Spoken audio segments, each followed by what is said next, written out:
Good morning and welcome. Welcome to Sunday School. If you'll excuse me, I'll take a little sip of coffee just to get going here.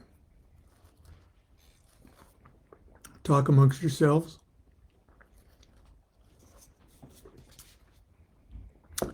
Ah, now wait a second.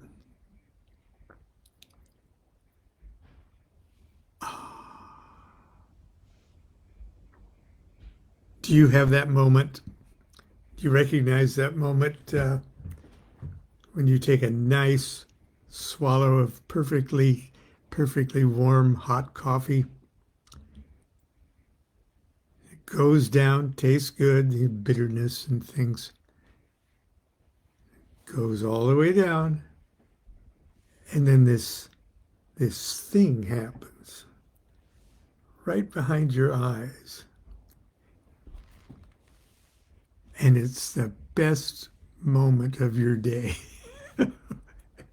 Anyway, excuse me waxing poetic here about drugs.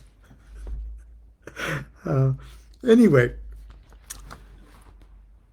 the title of the sermon today is Existence Needs You in Order to Exist. Now, I was going to say the universe needs you to exist. And that's it even better, because not only does the universe need you in order to exist, but the universe needs you to exist.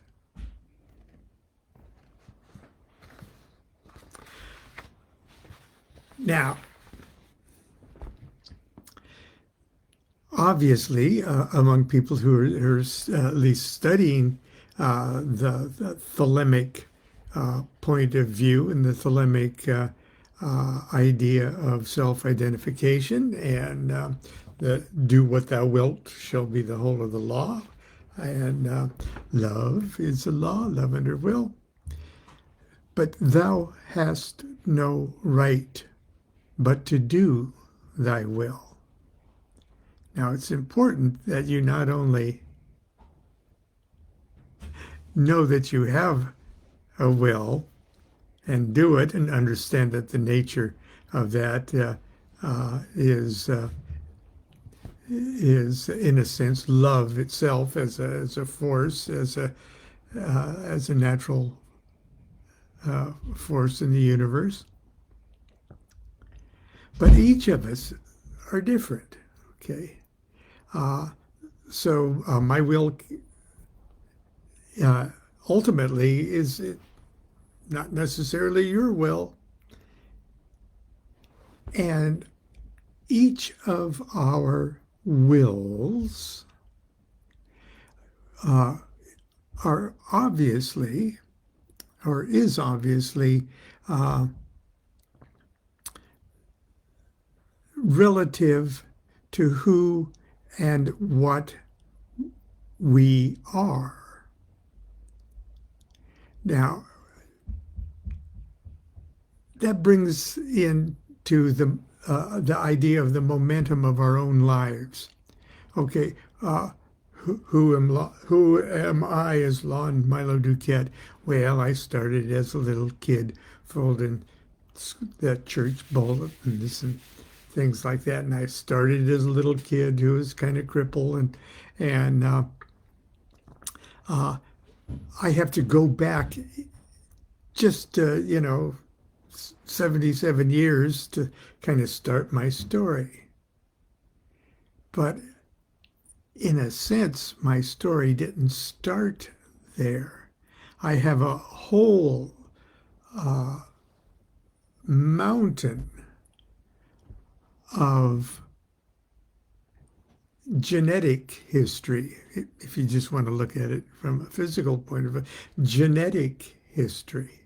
I'm a mammal, and we mammals have a genetic history too. Okay, and it sort of brings into this the discussion the concept of time.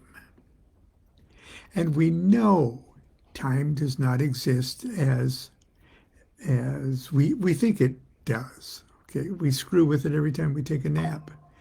Um, so it's a bigger thing. It's a consciousness thing, and I'm going to talk about this just as I wrap up today. But each of us has a history, if you will, and that history is responsible for what we currently view ourselves to be. And there are whole cultures, especially the Hindus and Buddhists, and for many years, even the Jews, all accepted the fact of incarnation, reincarnation. And I believe in reincarnation, but I don't think it's exactly the way we think it is, okay? Because of this lack of the reality of time, they've all got to be happening at the same time. I wrote a little thing. I'm going to share it with you now. I've shared it with you before, but it's an experience that I had.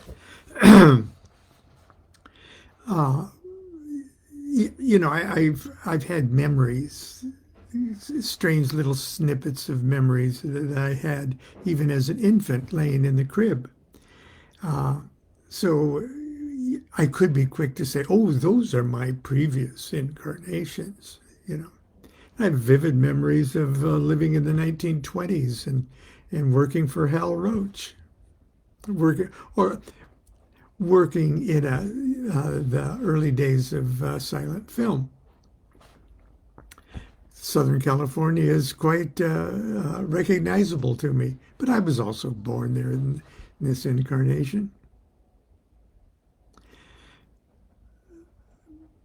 But I don't believe that I died, say, on the field of battle in some previous incarnation, and some smoky thing carrying me and the possibility of my memories and everything, my soul going up to some smoky waiting room, waiting for a new set of parents to incarnate.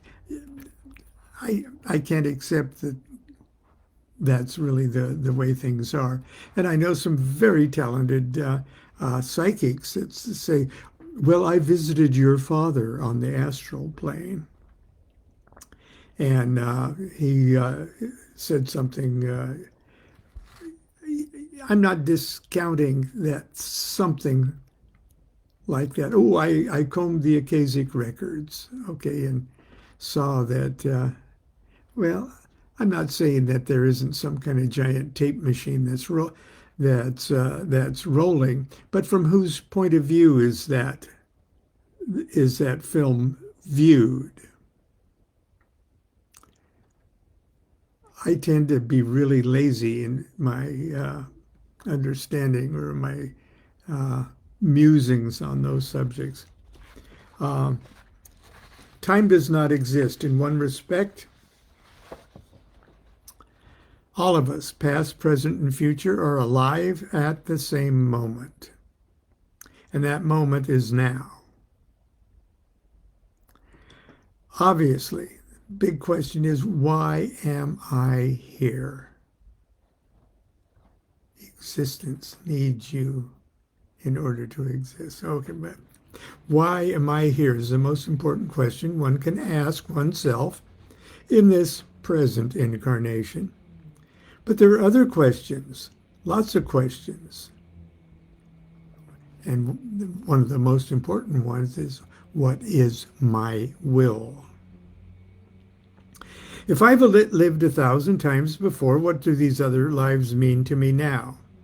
Am I my own ancestors? Is that what ancestor worship's all about? Is this incarnation just some strange phenomena of consciousness? Yeah. An interdimensional marriage of DNA, genetic memory, and quantum physics. And much of what, I'm going to digress, much of what Eliphas Levi was talking about when he used the term the astral light. He says, in the astral light, two things can be in the same, or one thing can be in two places at once. And one thing can be existing in two times at once. And that's exactly what quantum entanglement and things like that is telling us, okay? Eliphas Levi, I think, was describing the quantum physics, okay? If I change myself in the present time, am I simultaneously changing my past and my future selves? Well, we know, sort of relatively speaking, that if we change ourselves now, it does change the future. Let's say I dyed my hair purple today. I changed my future for at least 6 months. I will be ridiculed as the man with the purple hair. Okay. I changed my future. Okay. I'm going to share a little story that seems appropriate. A couple of years ago, during my routine morning walk, I passed by a modest home in my neighborhood whose front yard is adorned by 5 very large, healthy datura plants. Those are the big angel's trumpets. Okay, they're gorgeous. They're all over southern, oh, they're up here too, but not as much as Southern California. These were as tall as trees. Their upper limbs burst over the top of the fence that holds hundreds of very large dangling flowers called angel's trumpets. Every part of those trees are hideously poisonous too. Every part, okay. And it not only kills you, it drives you batshit crazy before it kills you too. So, but I digress. These huge trumpets hang just inches above my head as I walk by. In full bloom, it's really quite breathtaking. One morning, I lingered a few moments between these downward pointing yellow bells and felt a pleasant silliness as I stood there looking up and deep into one of those huge flowers. I thought, they really do look like angels' trumpets. As crazy as this sounds, I couldn't help but think that each of those flowers was pouring down upon me some kind of magical blessing or benediction. The next morning, I looked forward to passing underneath the blessing tree. As I approached the trees, they actually appeared happy to see me coming. The blossoms swung madly back and forth in the light breeze, like bells ringing to announce my presence. Here comes Lon, bong, bong, bong, bong. This is crazy, I thought. You think it too, don't you? Why would these poisonous flower trees be blessing me? Things got even crazier the next day. I paused beneath one of the biggest and most perfectly formed flower trumpets and fell in love with the texture of its golden yellow skin. I looked up and deep inside it and traveled in my mind through the bright green pod that held it firmly to the stem. Then I traveled up through the stem to its twisted, spiraling branch. Then I followed that branch to a thicker branch, and that branch down to the main trunk and down into the ground. Then, in my mind's eye, I plunged underground and watched the roots drawing nutrients and life from the soil. It's the earth, I thought. The earth is blessing me. But instead of making me feel good, I felt strange, almost depressed. I remembered that I was getting old, and my life is well over half over. My past is longer than my future. Why am I here? How much time do I have left in this incarnation to find out who I am and what I must do? I tried to comfort myself with the thought that Lon Milo DuQuette's life has been one of only many lives I've lived. Death will someday come as it has 1,000 times before. I will black out like a deeply anesthetized patient. Then somehow, somewhere, once again, I'll come to self-awareness as a screaming baby, pissing and shitting all over myself.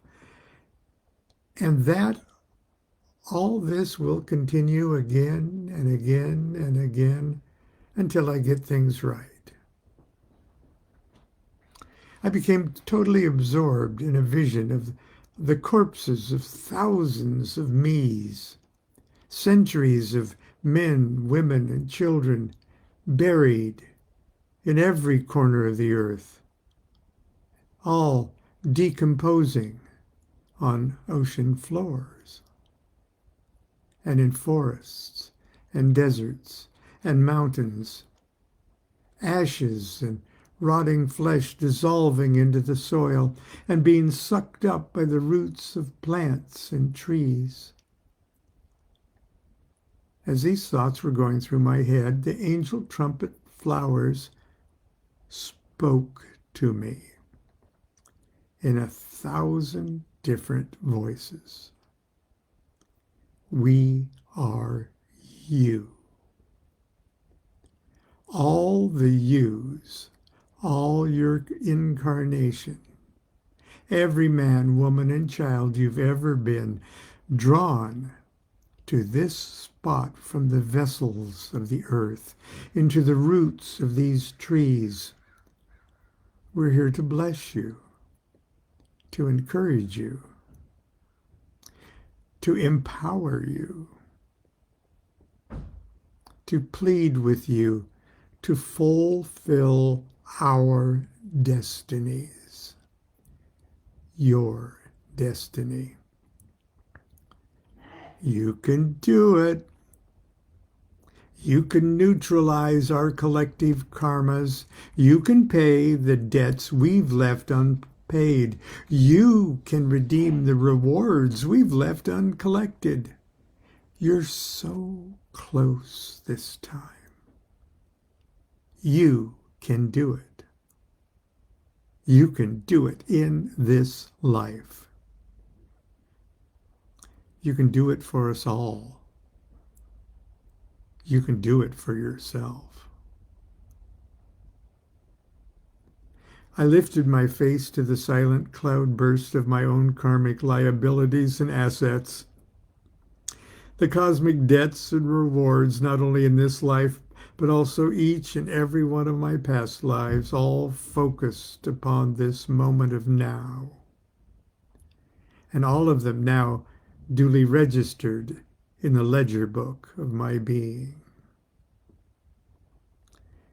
I guess it would be fair to ask me if I believe I'm really going to do it in this lifetime. My answer is an unqualified yes, simply because it's always been this lifetime. And I believe yours has always been your this lifetime too. Okay, I'm being interviewed by a European magazine, and I'm writing out my questions, and they're going to translate it for the publication. And one of their questions was, and I worked on this yesterday, one of their questions was, what does it mean to be faithful to Thelema?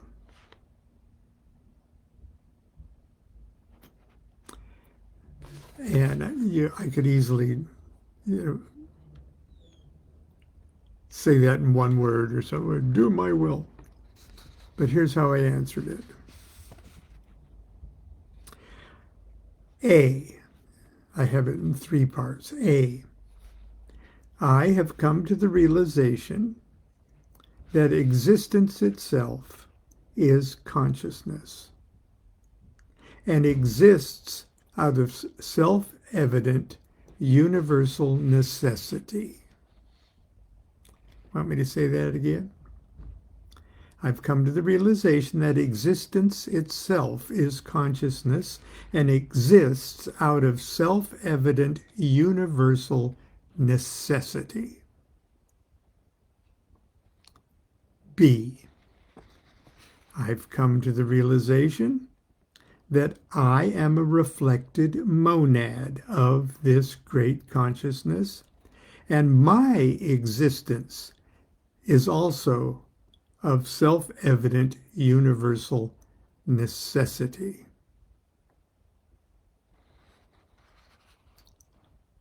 C, I have come to the realization that I would not exist or be self-aware of my existence if there wasn't some act, some duty, some contribution to existence that must be performed that only I can perform.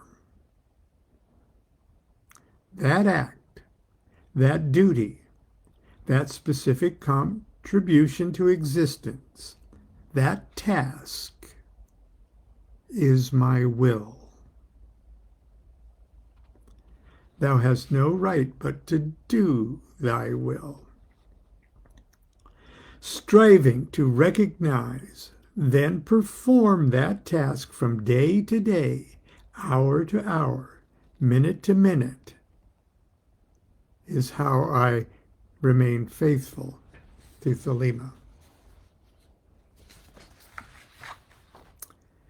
That's my Sunday school sermon for today.